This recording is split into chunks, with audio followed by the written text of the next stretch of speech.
Welcome, friends, to Beyond the Crucible, the podcast that dares to talk about setback and failure, but not so we can commiserate. It's so we can elevate. I'm Gary Schneeberger, the co-host of the show, and our mission today is to offer you hope that your tragedies and challenges, your crucible experiences, they don't define you. They refine you. They did not happen to you. They happened for you. And no one I know, and I've surveyed most of the people I know, most of the people I've ever known in my memory banks, I don't know many people who have a better firsthand knowledge of that than the founder of Beyond the Crucible, the host of this show, and my friend Warwick Fairfax.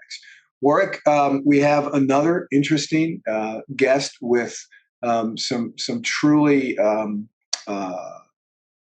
moving crucibles that we're going to talk to today. So this is going to be a good episode for folks, I believe.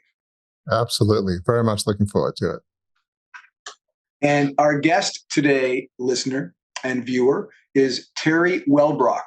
She's a trauma warrior, having survived and thrived after learning to cope with her CPTSD symptoms and 25 years of severe panic attacks. She's a best-selling author, an audiobook producer and narrator, currently writing her memoir, speaks publicly at trauma recovery events, is mom to 3 beautiful children, graduated with a bachelor's degree in psychology, has written a children's book. Let me stop and catch my breath. She's done a bit. Created the Sammy's Bundles of Hope Project as producer and host of the top 2% globally rated show, The Healing Place podcast, maintains a blog, writes a monthly Hope for Healing newsletter, and is a licensed life insurance producer with Symmetry Financial Group. Her life purpose is to shine light. Warwick, there's a whole lot to cover here, so good luck. Well, Teri, welcome. I love what you do with the Healing Place podcast, and I understand you have a book coming out, Unicorn Shadows, which sounds fascinating, and you do so much, and I love that phrase you use, it's a trauma warrior. I mean, you have a life of hope, despite having some incredibly difficult challenges. And it's funny, often with guests, we'll say, so tell us a bit about the backstory before we get to the crucible. It doesn't really feel like there was much. I don't know, maybe from 0 to 4, life wasn't that bad, but yeah, I'm not trying to make light of it, but it just seems like from the earliest age, your life was challenging. So just, it really sounds like a crucible, but talk about those early growing up years and what life was like for a young Teri. And what were those growing up years like? Well, first off, thank you, Warwick and Gary, for having me here. I just, I don't know, I'm excited to be here and share my story of hope, my words of wisdom when it comes to trauma recovery and getting from surviving to thriving.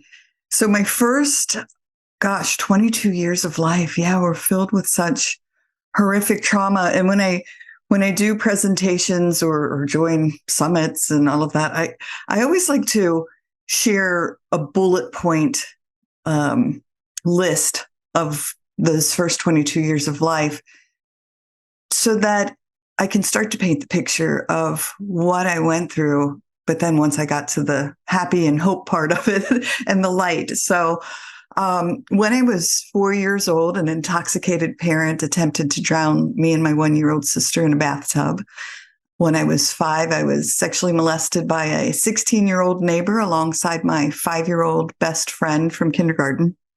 When I was 9, my mom sent me to borrow a can of soup from a neighbor, and her 19-year-old son sexually molested me.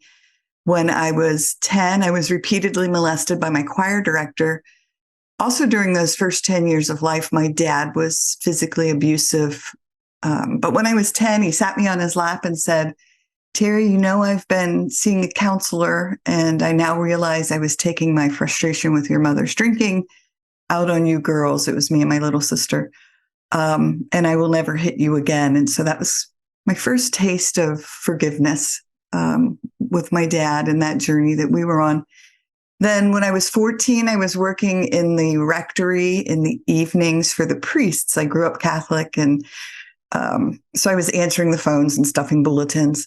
And the religious education director trapped me in the basement and sexually accosted me. When I was 16, lost my virginity to date rape. Later that same year, I was attacked by a gang of youth downtown Cincinnati, where I lived. One of the police officers involved in that investigation asked my parents if he could take me to dinner because we had a conviction of 49 out of 50 of the gang members. And they said, of course, he's a police officer. Yes. Although he did not take me to dinner, he took me back to his apartment where he attempted to rape me. When I was 21, I was involved in a bank robbery where a gun was held to my head and my coworker was stabbed 3 times with a hunting knife. They did not catch them. I moved to our main office where my 19-year-old sister was working as well. And 3 months later, the same perpetrators would return to the main office. The perpetrator who had held the gun to my head pulled the trigger and murdered my coworker, Marcia Berger. I had run from the back of the bank and came face to face with a second armed assailant who pointed his Luger at me, but the gun misfired and my life was yet again spared. So that was my first 22 years of life. And as a result, I started experiencing these horrific panic attacks and spent the next 25 years of my life. I got married, had kids, but I was just in this constant battle on antidepressants, on anti-anxiety meds, trying to get off and just trying to claw my way through life and thinking I was forever broken by this trauma that had happened to me. So, Teri, that's a lot. That's a lot for listeners to process. I mean, our listeners have probably had challenges, but they're probably thinking, it's sort of like the Mount Everest of crucibles. It's like, as bad as somebody's life could be, it's like, how could it be much worse than yours? I mean, as you look back, you've obviously had a lot of time to think about all this. I mean, were there years in which you were obviously angry, probably at both parents and a whole list of other people that, assaulted and abused you? Were you angry at, I don't know, God, the universe, some higher power, all of the above? I mean, if I were you, I'd be, most people would be angry at like, why me? I didn't ask for any of this. I mean, like in middle school, not to make light of it, people have people put signs on the back of people's back saying, hit me. Is this some cosmic thing where it says, hit me? I mean, come on, really?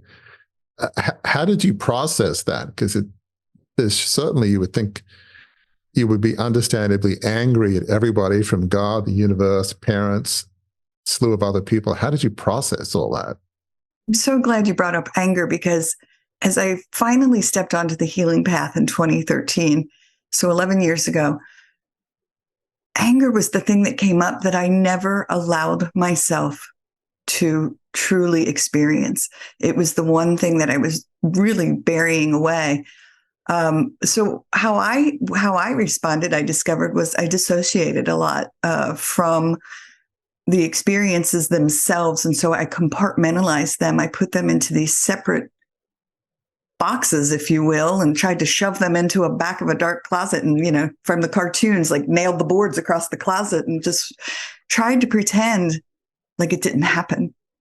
And that's, again, when I started understanding ACEs science, which is adverse childhood experiences, and how the traumas that happen to us, particularly in childhood, we have to process it, or it's going to show up in one way or another. Depression, anxiety, panic attacks. And mine was surfacing with these panic attacks because I call it stored negative energy. My body didn't know what to do with this stuff, this horror that had happened to me. But people who knew me during that time after all of that had happened, that 25-year span, and then they would hear my story, would be like, what? Like, you always radiate joy. You're always, you're just so trying to be happy and loving and helping other people. Well, that was what I was doing. I was disconnecting. I was pretending, like, as much as I could, that didn't happen to me. As a matter of fact, I have a story. When I stepped onto the healing path in 2013, I showed up at this therapist office. I'd finally said, I can't live like this anymore. It was my panic attacks were waking me up from my sleep. And I showed up with this list. And at the top was this very toxic friendship with a narcissist. And I didn't know how to get out of it. I didn't know how to put healthy boundaries in place. I was in the middle of a divorce. My teenage son was angry at me for leaving his father. I still was in a very codependent relationship with my still alcoholic mother. And then number 5 on this list, and I still have the list somewhere, was, oh, P.S. These things happened to me in my youth, like if we get to it. Not realizing that little P.S. at number 5 was having such a profound impact on all of those other things that were going on in my life. And I remember the therapist looking at me and saying, Teri, like, that's the thing we need. We need to go on down to number 5. And she referred me to an EMDR therapist, which is eye movement desensitization and reprocessing. And that's where my healing journey began. When we first spoke off air about your story, you said that very thing. You told me that you had this PS at the end. And I have no idea why this popped in my head, but it popped in my head. If you add a T and a D to that, it was actually PTSD. That's what those events were. And what was cool about that, if anything's cool about what you went through, was that TD, right? That was a touchdown. That was a TD for you in terms of your healing. That was that moment where you added that PS. It was really about PTSD, and it really was the letters that were missing, TD. That was the touchdown that led you on your healing journey. So I just thought that was a pretty remarkable revelation that just popped in my head when we were chatting. Yes. Well, I love that, Gary. It so resonated with me when you said it. And I was like, oh my God, it's so poetic and beautiful and true. Because I really do feel like I got a touchdown. And and this soon after the Super Bowl, won the Super Bowl when I was able to realize, oh my gosh, I'm not broken forever. I can rewire my brain and change my mindset and so many of the other things that I've done to step into this place of tranquility and joy in my life. Understanding why people are the way they are doesn't mean that what they did was right, but it helps you forgive and understand. Does that kind of make sense? Because I think that's what I'm hearing you say. 100%. And I do think, and I think Gary and I may have talked about this when we spoke off air, that, trauma is trauma, hurt is hurt, pain is pain. And when we share our truths, that's when our soul connections happen. Like our stories might not be the same, but it's like, oh my gosh, my heart can hug your heart because we understand that we've both been through something that has hurt us. And again, I think I've said before, it's not a trauma race. We are all just here on our own journeys. And if we can take that step back to say, oh, wait a minute. And a story that just popped into my head, my daughter's now 17. She's a senior in high school. I have 3 kids. And so she's my youngest. My baby's getting ready to head off to college and I'm not handling it. And so I had she was probably, I don't know, like 11, 12.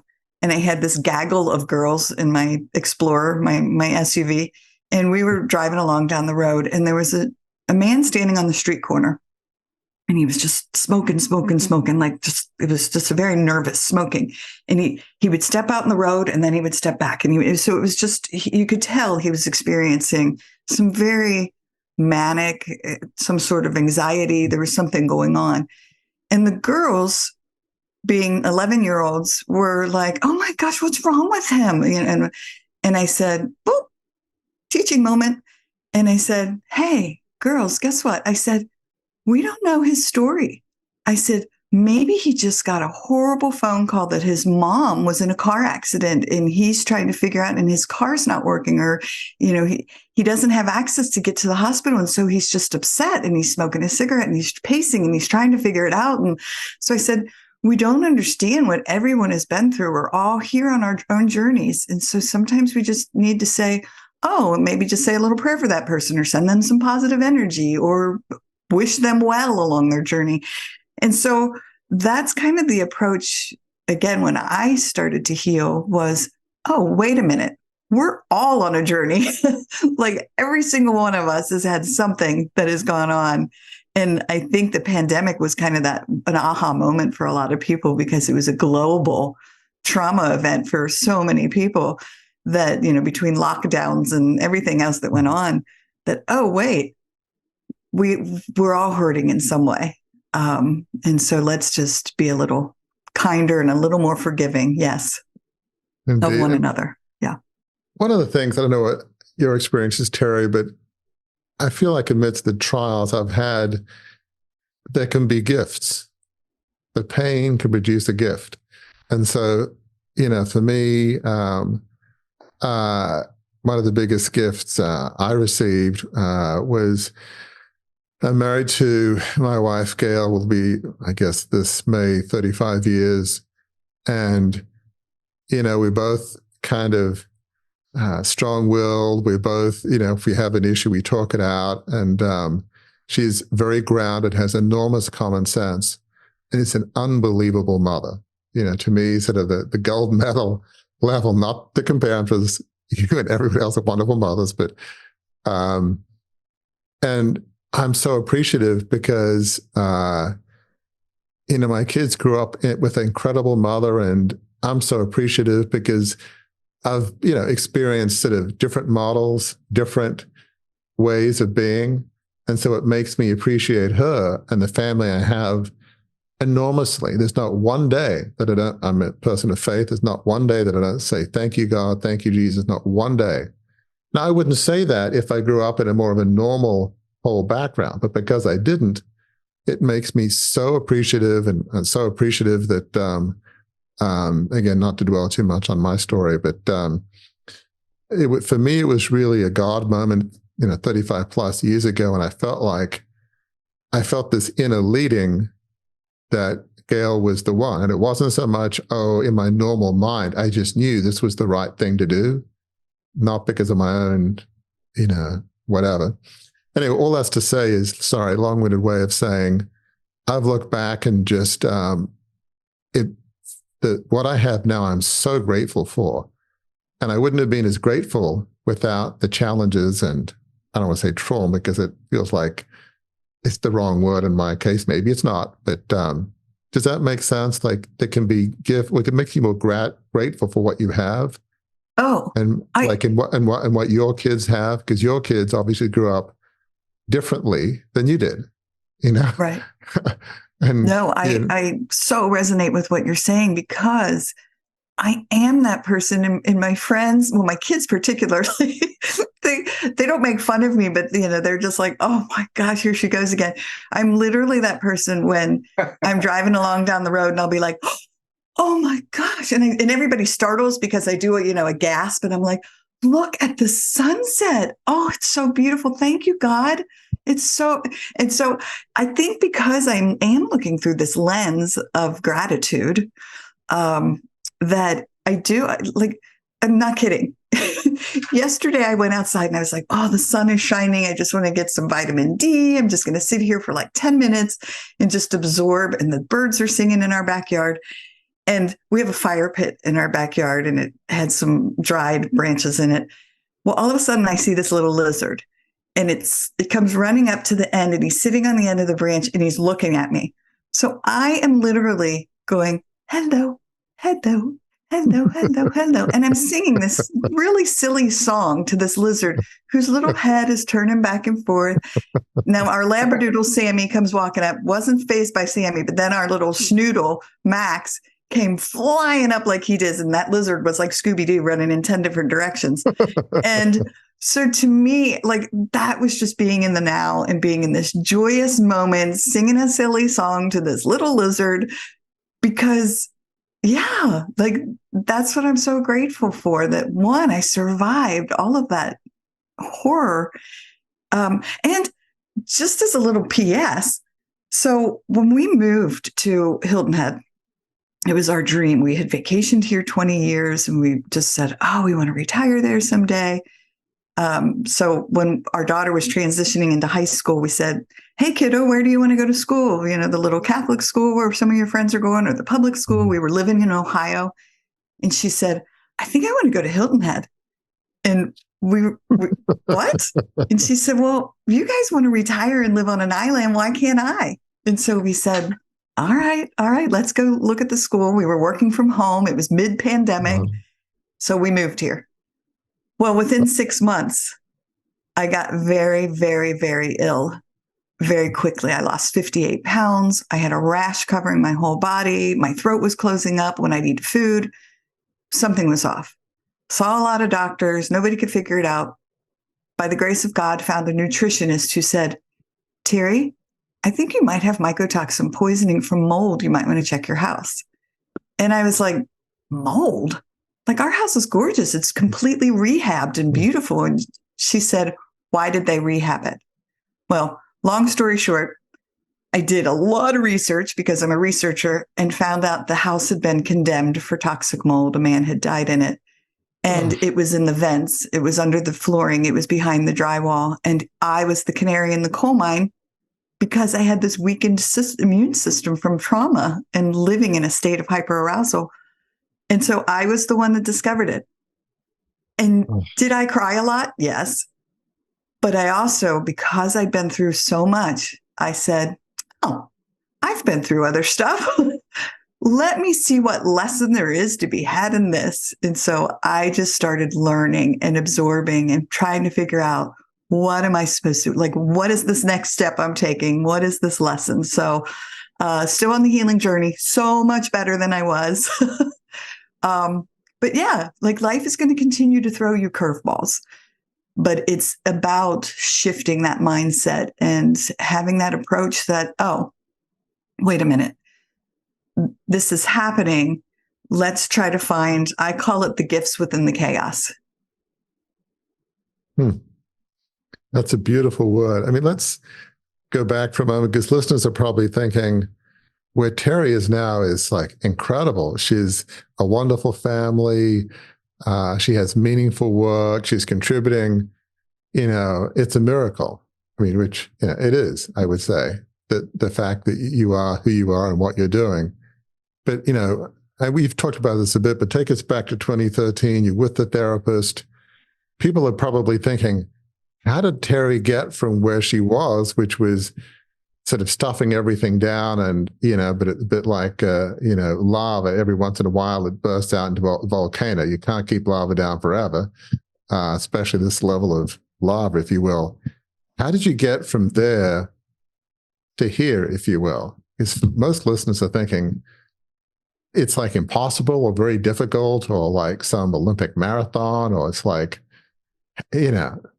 so right. help listeners understand how you got from where you were to where you are now. Sure. When I did step onto that healing path in 2013 and ended up with a trauma therapist who specialized particularly in childhood trauma. And she was, like I mentioned, an EMDR therapist, which is eye movement desensitization and reprocessing. And so what we started to do was return to those traumatic events. And she was the first person that said, oh, you compartmentalized it. And so we basically opened all the little boxes and dumped them into a huge pile on the floor and said, all right, we are going to start revisiting this. And so with this particular form of therapy, which was actually developed for soldiers returning from war, is I would return to an event and there's a light bar your eyes can follow, or I held paddles in my hand that would go like vibrate left, right, zzz, zzz, zzz, zzz, back and forth. And what happened was my eyes would go back and forth, just like in REM sleep. And so it's a semi-hypnotic state. I was very conscious of being there in her office, but I was also being taken back to these events. And so what happened, I would start to say, oh, this body sensation, this pain, or this particular memory. Sometimes I would sob cry. Sometimes I would shake. Sometimes I would be angry. And so little by little, these little micro steps of returning to these events and allowing my body to start to process and be comfortable with those really terrifying feelings that I didn't know what to do with as a kid. I mean, how incredibly overwhelming. The body pains, the psychological part of it, all of it, the trust issues. And so I sob cried every time I left there, but I kept going back because I was feeling just a little more hope, a little more hope, a little more hope with each. And so it took 98 sessions over 4 years.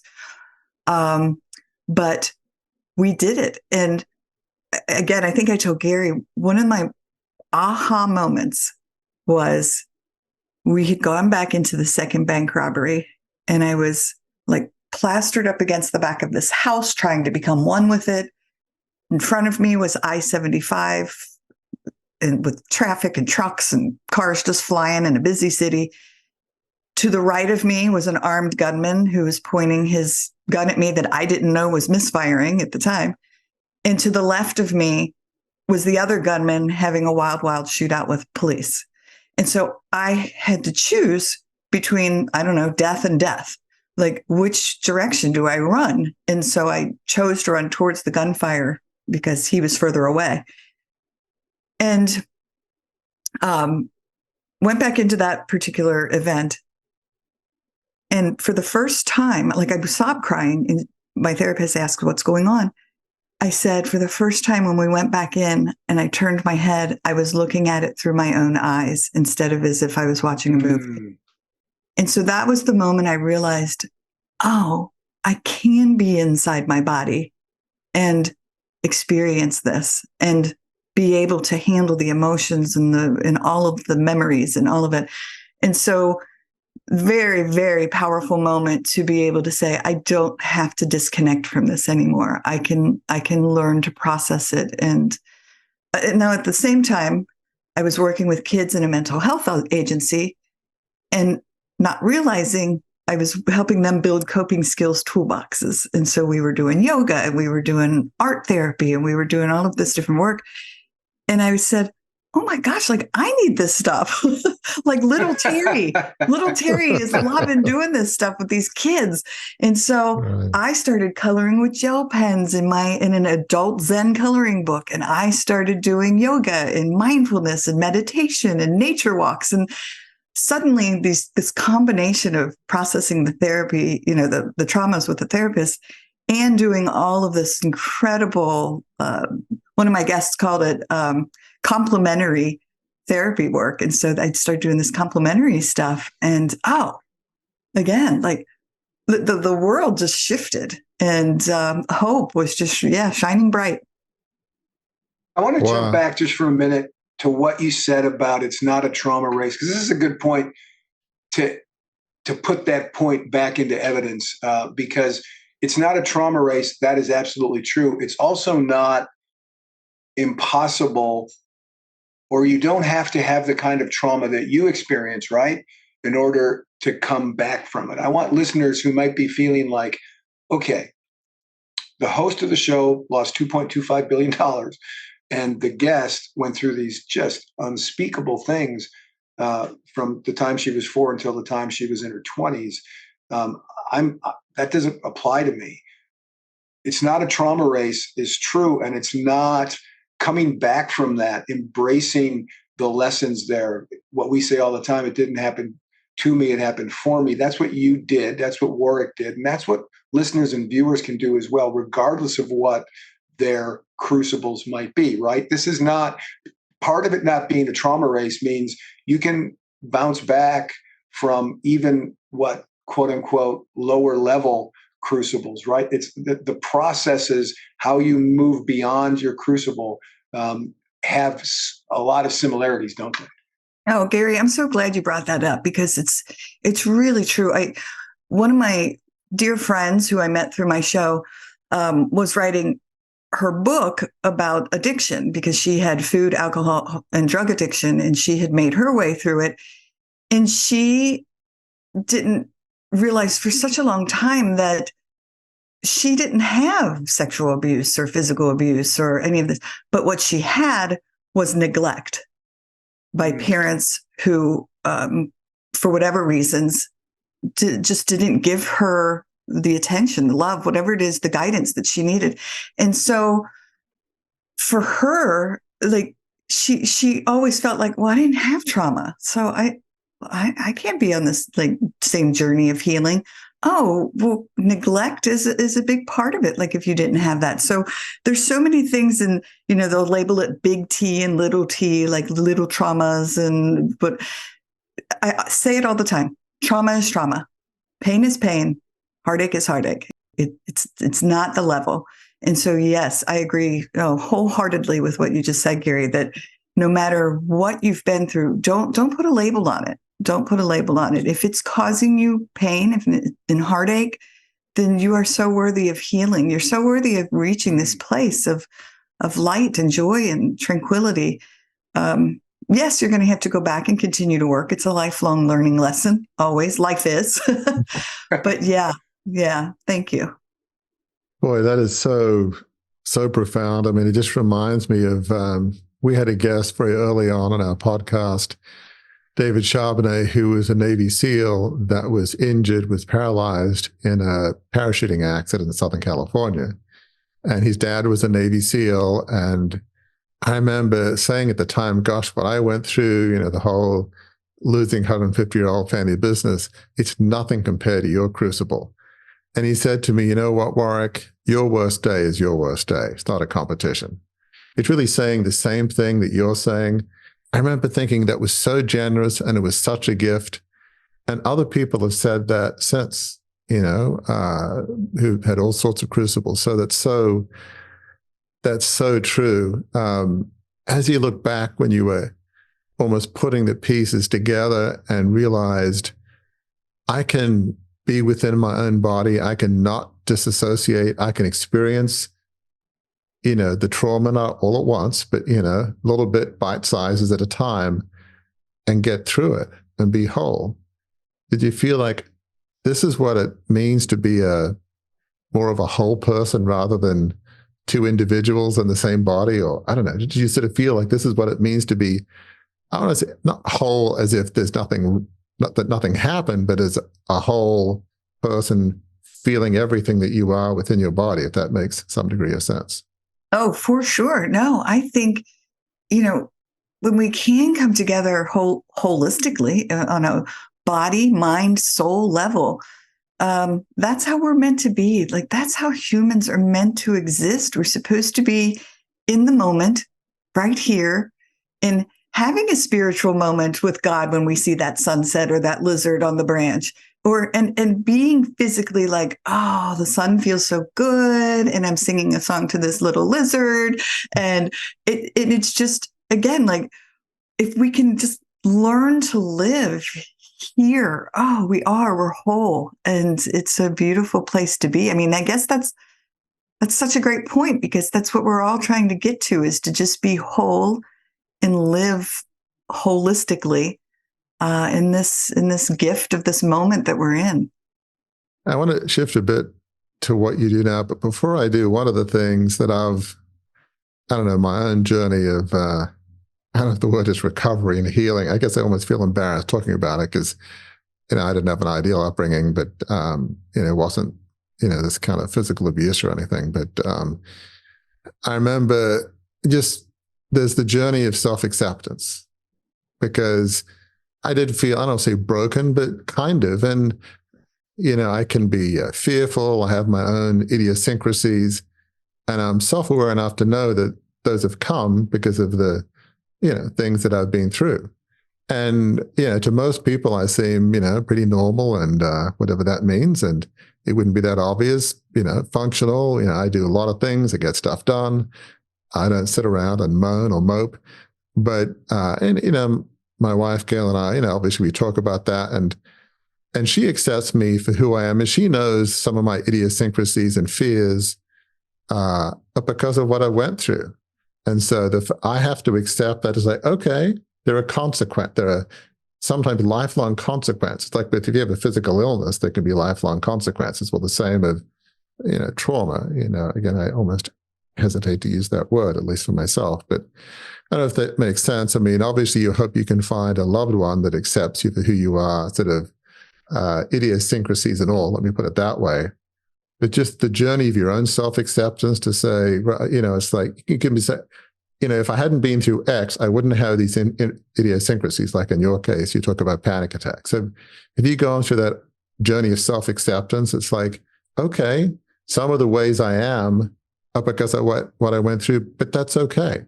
I accept myself. Does it make any degree of sense? Absolutely. Yes. And, just to, again, put it out there for folks, I still can't drive on highways, don't like driving over bridges. I can do one if I have to. And being in open spaces like a beach, here I live on this beautiful island and I used to love the beach. But as I've peeled the onion layers back, things still arise like, oh, okay, here's next on the list of something you need to process. So this horrific fear of open spaces suddenly. And so I'll find myself out on the beach and I want to be under an umbrella or some covering and be the little hermit shell that's just going to, let me crawl away and into the dunes so that I feel protected. And so always a work in progress. But now I used to be so hard on myself. Like, Teri, you're a very smart person. You can think your way out of this. And now I realize, oh, wait, here's a lesson to learn. Here's something I need to work on. Like, okay, what's this bringing up for me? And so I'm just incredibly loving and kind to myself now, and just really kind of just hug my own heart and say, okay, you've got these issues still, like you still have this stuff going on. It's okay. It's okay. You keep on fighting. You're a trauma warrior. So let's take on this next battle and figure out how to get through it. I don't want to say fix it. I almost said fix it, but it's not really fixing it. It's just let's continue on the journey. And yes, I have learned that two things that I tell folks a lot. One, be gentle with yourself. I end my show with that every episode. Be gentle with yourself.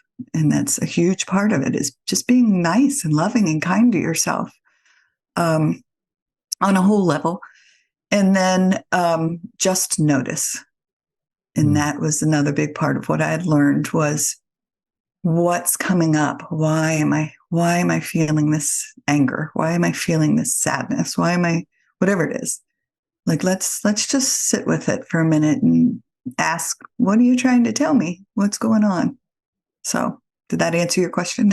It really did. And I want to, again, what you did now is so exciting, but you just brought something up. Certainly for me, I mean, one of my gifts, if you will, is being reflective. If I suddenly feel sad and, maybe something's triggered me or a memory from childhood or something happens, I don't ignore it. And it's just the way I'm wired. Again, for me, the go-to first stop is my wife. She said, I don't know, life is good. There's nothing particularly wrong right now, but for some reason I've got this moment of sadness or fear. We'll talk about it. We'll figure out what it is. Again, because of my spiritual paradigm, we'll pray about it. And then, it usually helps and I feel a bit better, but I don't ignore it. If I have a feeling that comes up, I will not ignore it. That my go-to is, I have to understand it. That's just my wiring. I have to. I'm tenacious that way. And then, okay. And then, so let's talk about kind of what you do now, because it's really, incredible. You've contributed to a book, The Caregiver Chronicles. You have this wonderful podcast, The Healing Place. This book, I think, that's in process of coming out, The Unicorn, Shadows, from Trauma to Triumph. It's just, you do so many things. I mean, it just feels like your life is almost a life of joy because of how you're contributing to others. So just talk about what you do. And at least from my own small perspective, I feel like as I'm using what I've been through to help others, to me, it does feel like drops of grace. It doesn't make all the pain go away. It does help a bit. Okay, there's there's not an original phrase. It's been used for probably hundreds of years, if not more. It's pain for a purpose. But talk about what you do now and just what a difference that makes to you in your life, and provides a few drops of grace, if you will, drops of healing, if that makes any kind of sense. Yes. Thank you. Well, first off, I just have to say, my parents would, I don't want to say make fun of me, but poke at me as a kid and say, you came out asking why. So I'm right with you. Like I was always, I had to understand why, like how, explain this to me. I'm just a researcher by nature. I want to understand the why behind it all. So yes, I so resonated with what you were saying. And yeah, the other part is sometimes I feel so selfish because, and I say that tongue in cheek jokingly, because I walk away from these incredible interviews that I do on my show, so empowered by even just one little tidbit that I learn, one little thing from these beautiful souls who so many of them have become dear friends of mine. You know, we talk on the phone or we text or they come on vacation to Hilton Head and we meet up and, you know, have lunch or sit on the beach. And so it's just a gift in my life to be able to do what I call my soul work. And my soul work is being able to reach my hand back into that darkness because I've been there, and to say, come on, hang on, like you've got this. I believe in you. You can do this. And, you know, through my show, through the Sammy's Bundles of Hope, that we were no longer doing that. Sammy's retired from her therapy dog days, but again, just such a gift to be able to give back to those who are struggling and hurting. Yeah.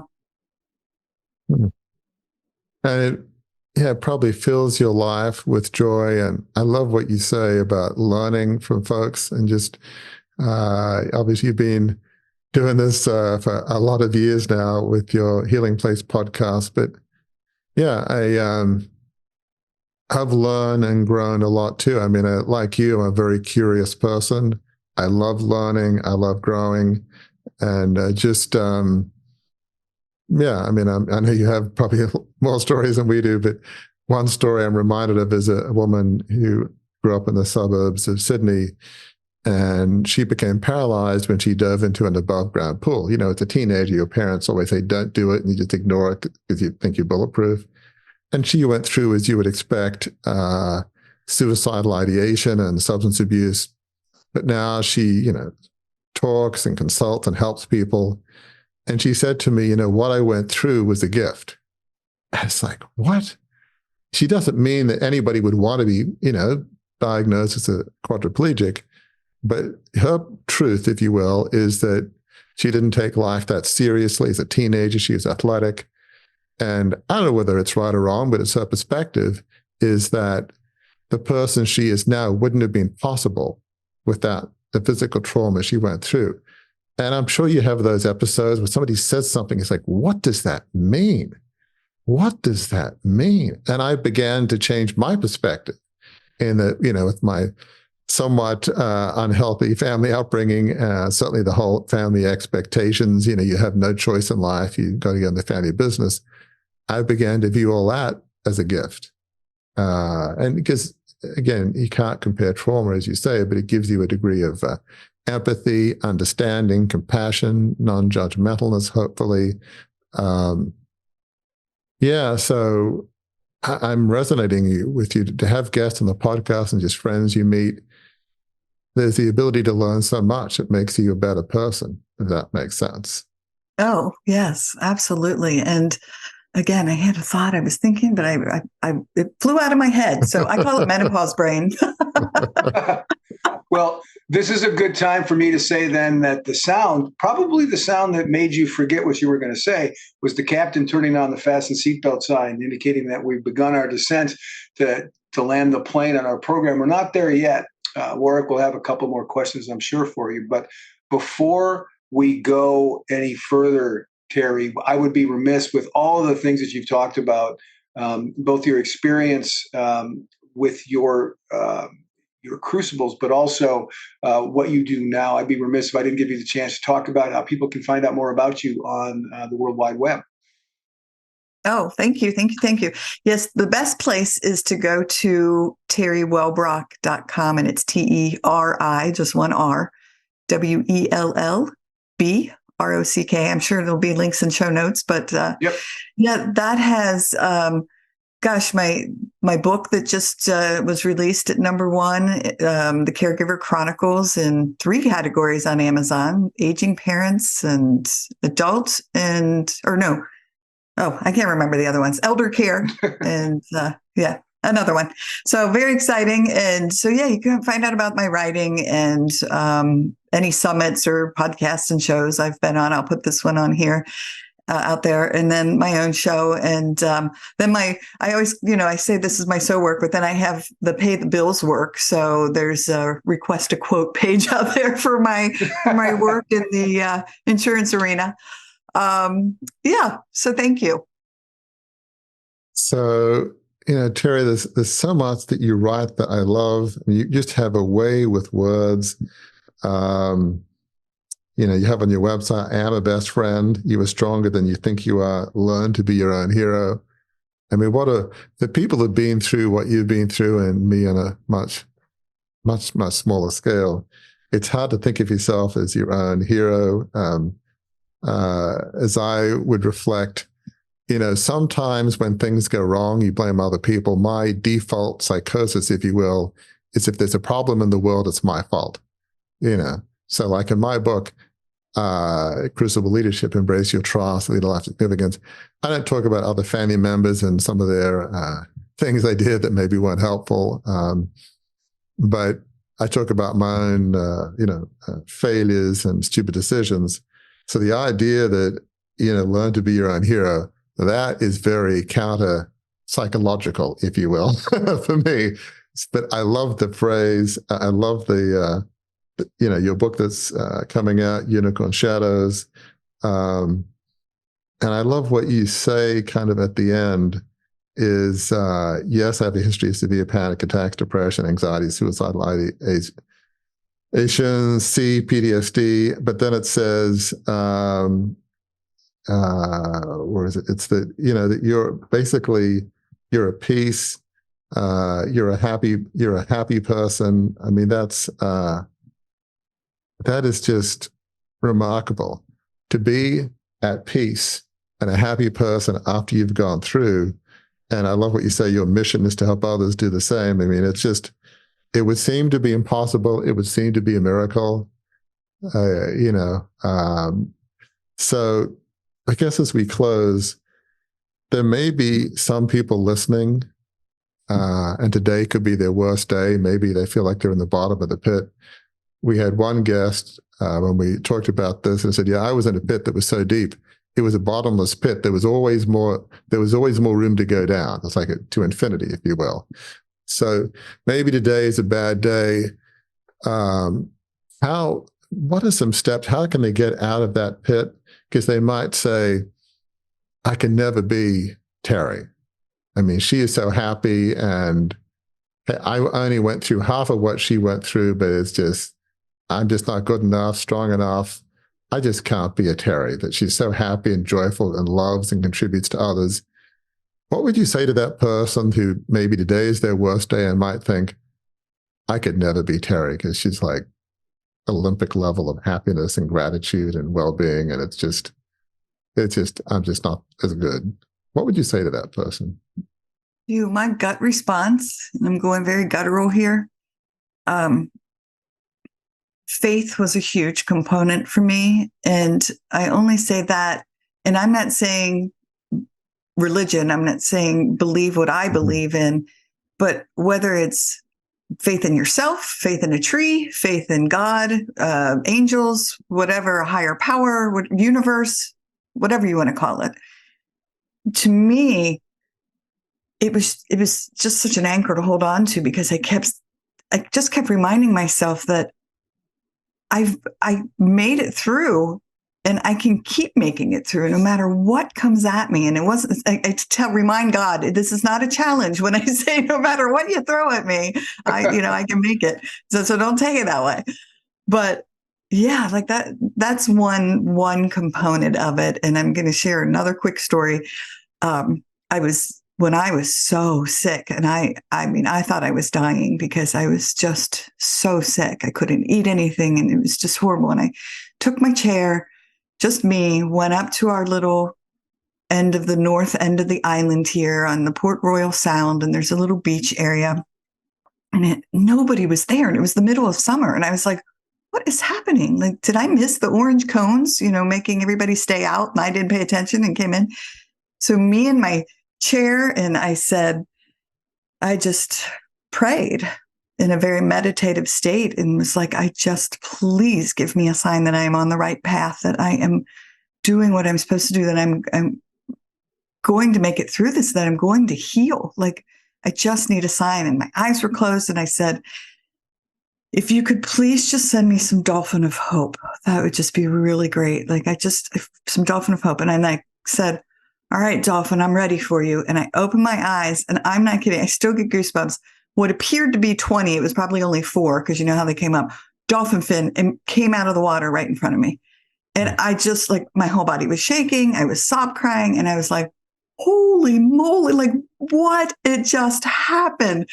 But I had just surrendered it and said, I can't do this alone. I need something. Please give me a sign. And I got it. And so to me, like, just keep believing. Oh my gosh, just keep believing yourself. Believe you can make it through this. Like, know that I believe in you. It's just, yeah, it's a faith thing. Folks, I've been in the communications business long enough to know when the last word's been spoken on a subject, and Teri Wellbrock just spoke it. Until the next time we're together, I want you to remember something, listeners and viewers. We understand crucible experiences are difficult. My goodness, you just listen to Teri in bullet point format go through some of the trauma that she went through. You all know Warwick's story. But particularly with Teri's story in this episode, she used the phrase of a few times here, sob crying, right? Her crucibles led her to sob crying. Her comeback, her bouncing back from them led her sometimes to sob crying. But if you didn't hear it in her voice in the audio version, I encourage you to go to the YouTube version, because she has smiled throughout this episode, right? She went from sob crying to smiling through talking about truly traumatic things. And that release, that healing, that hope is available to you as well. So all you have to do, keep believing, keep learning the lessons of your crucible. It's not the end of your story. In fact, when you learn them and apply them, when you continue to walk out that journey, where it can lead you to is the best destination you could ever hope for, and that is to a life of significance. If you enjoyed this episode, learned something from it, we invite you to engage more deeply with those of us at Beyond the Crucible.